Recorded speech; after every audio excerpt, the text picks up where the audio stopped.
je zakon kar dober z našega vidika, vendar pa moramo tu povedati, da pa ni bil upoštevan predlog, da se ta znesek za 100 dinarjev 2,609 prizna, zaradi tega, ker je to pa tako malo, da praktično bo mnogim vprašljiv, da bojo to sploh vložili.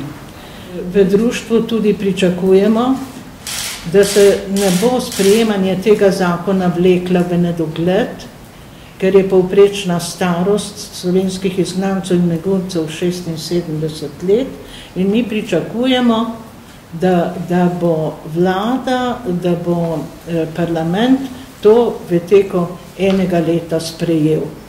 Predolgo se vleče, da bi tukaj sedaj še čakali, ne vem, kako dolgo glede tega.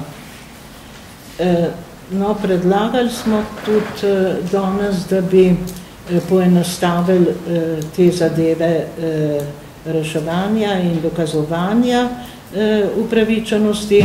Zadovoljni smo, da bojo to delale upravne enote, kamor bojo vložili vloge z dokazili o popisu vojne škode, pa še z rojstnimi listi, da bojo dokazali, da so res ta prvi delni red, ki je upravičen.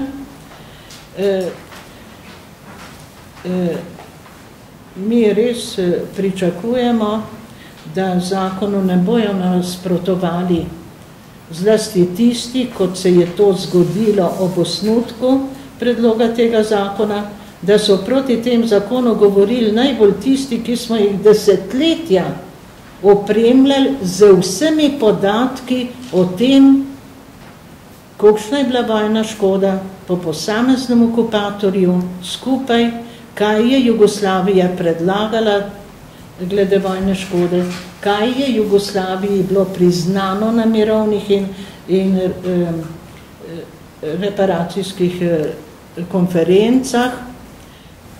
Tako da sedaj je šlo v tem primeru nič več za zbiranje kakšnega gradiva in podatkov, šlo je za politično odločitev, a se bo ta problem rešil in kolikšni znesek revalorizacije te vojne škode bo priznan. In tukaj je zdaj ta napor Ministrstvo za pravosodje naredilo in končno pripravilo to, o čemer je poročal gospod minister, in upamo, da bo sedaj teh odporov manj. Smo zadovoljni, da je ministrstvo upoštevalo tudi naš zahtevek, da se iz tega zakona izključijo pravne osebe. Tudi to je zelo v redu stvar.